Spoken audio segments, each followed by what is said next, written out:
In June, prices at the pumps jumped by more than 50% compared to what they were a year ago, and that affects the price of most everything you see in stores and restaurants because they're trucked and shipped in.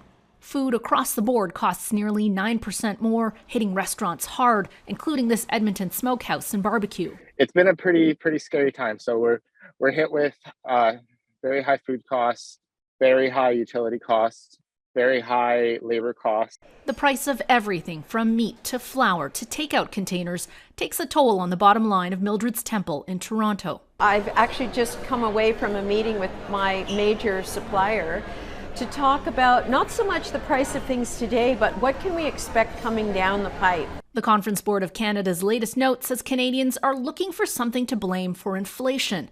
But there are multiple causes and no smoking gun. As inflation becomes politicized, it says it's worth remembering that global and domestic, tangible and intangible factors are contributing.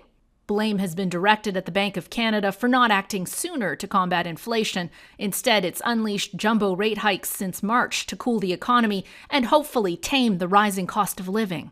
This matters because it gives people predictability to plan their spending and saving decisions, to budget, and to live their lives without having to worry about what prices are going to be next week, next month, or next year. But higher rates in Canada don't combat high global oil or food prices, both boosted by war in Ukraine and supply chain snarls. Economist Tu Nguyen says some relief may come in the fall.